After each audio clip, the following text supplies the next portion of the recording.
Hey, good morning guys. My name is Philip. This is the Driver Side Chats, and I want to tell you a little story that has happened to me over the weekend. So some of you may know if you've been watching, which is only like 1 or 2 viewers at all, but that's fine, is my experience last weekend at the Porsche dealership. So my wife and I celebrated our 1-year anniversary. We went to the Biltmore Estate in Asheville, North Carolina. And we had the opportunity to swing by a Porsche dealership on the way.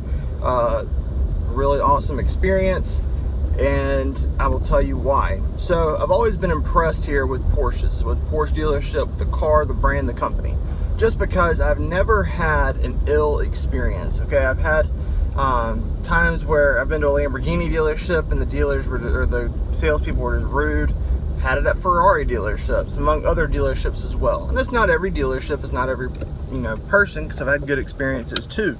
But Porsche is the only brand where I've really had no negative experiences whatsoever. Simply on the fact that, that's just how it has been. I've never had any bad experiences, never dealt with rude people there.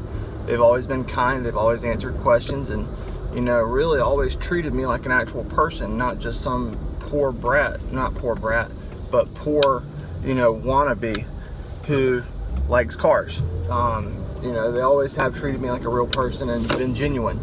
So this weekend we go to the Porsche dealership, and there was a Ferrari dealership there as well, and a lot of exotic cars.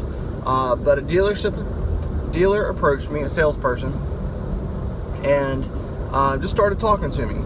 Now, off the bat, I don't like wasting people's time, especially when it comes to like salespeople, just because they make their money off commission. And knowing that I'm not going to buy a car, I don't want to waste their time because this is how they make their living. Well, initially when this guy started talking to me, I was like, man, I don't want to be rude. I don't want to put him down. But at the same time, I don't want to take him away from a potential sale. So I go ahead and tell him, look, I'll be up front with you. It's going to be, a good while before I'm really in the market for a car. And I even told him, I said, my goal is 10 years in order for me to buy one of these.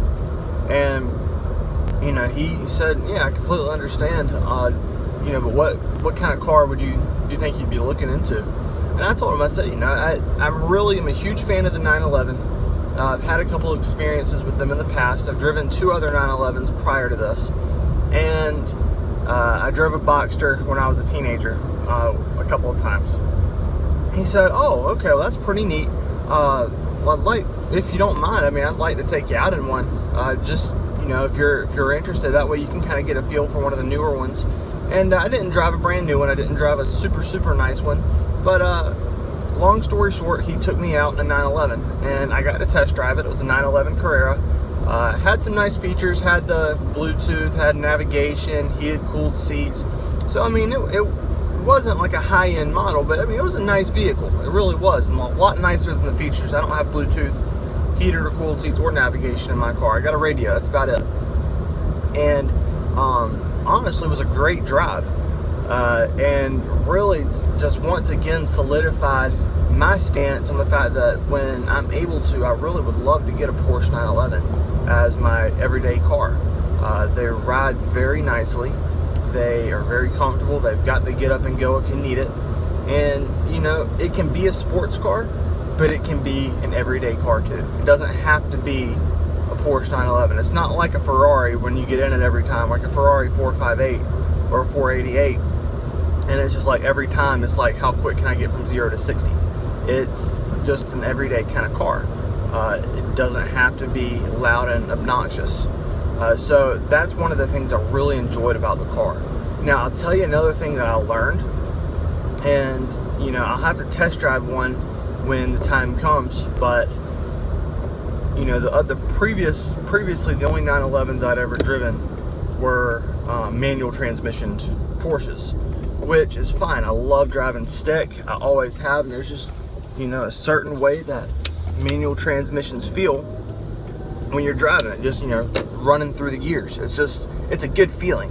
But this one had the PDK system on it, And the PDK system, it was nice, it worked well, but it was a little confusing to me, and I didn't like it as much as I thought I would. So if you know anything about the Porsche PDK system, you see where my thumbs are, they're buttons about right here where you would press to change the gear. So, you know, whenever you wanted to shift up, you press your thumb on the right thumb. If you wanted to shift down, on the left thumb. Well, something I found out shortly into my drive is that there's also, those buttons are connected on the back as well. And I learned quickly that it kind of can get confusing on the back wheels, or the back of the steering wheel, because naturally thinking just like a paddle shift, if I paddled on the right side, it would, you know, go up in gear. Well, when I did it on the right side and did it on the back of the steering wheel, it actually downshifted. And to be completely honest, I didn't check to see what the left side would do because I was a little nervous. I wonder if it would upshift, or being on the left side, if it would downshift. It'd probably upshift.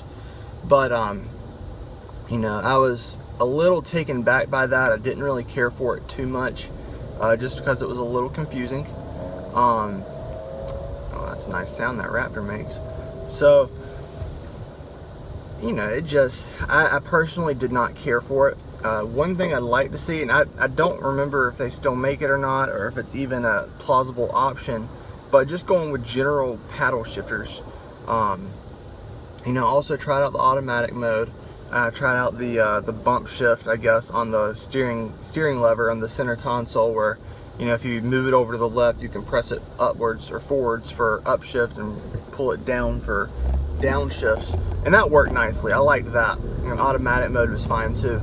But I'd love to see if it's just regular paddle shifters. I've seen some videos with paddle shifters, so I don't know if it's still something you can get or not, but I'd love to try it with paddle shifters and have the automatic mode and see how that works. Just because the PDK system, the way they had it with the thumbs, I didn't care for it. And, you know, I really would prefer, if I'm going to shift gears with my hands on the steering wheel, I'd rather do it with paddles, not with my thumbs. Personal preference, I guess, but really awesome thing though, really awesome experience overall. You know, a lot of people would wonder, you know, if you love the manual so much, why get an automatic or one with the PDK or like the paddle shifters? My wife does like to drive every now and then, and I think she'd get a real kick driving the sports car, but the manual transmission, although she can learn and I think would be willing to give it a shot, you know, I think she'd enjoy just putting it in automatic mode and just being able to cruise without having to think about it. And, you know, it's not saying that she couldn't drive it just with the automatic mode. I think it'd make it a lot easier for her to give it a shot and, you know, really enjoy it for what it is and not have to think about shifting gears. So that's kind of why. Plus, when I'm driving every day to work, my first car was a manual transmission, and it wasn't anything to brag about. The car wasn't. And really, after a while, the whole stick shift thing does get old when you're driving your car every single day. You know, I could deal with it. It's, especially if it were a Porsche, but I'd personally rather not, just because when I'm driving to work, or if I'm just going on a weekend cruise, you know, I can just put it in automatic mode, put the top down, and just enjoy what I'm driving and not have to think about it.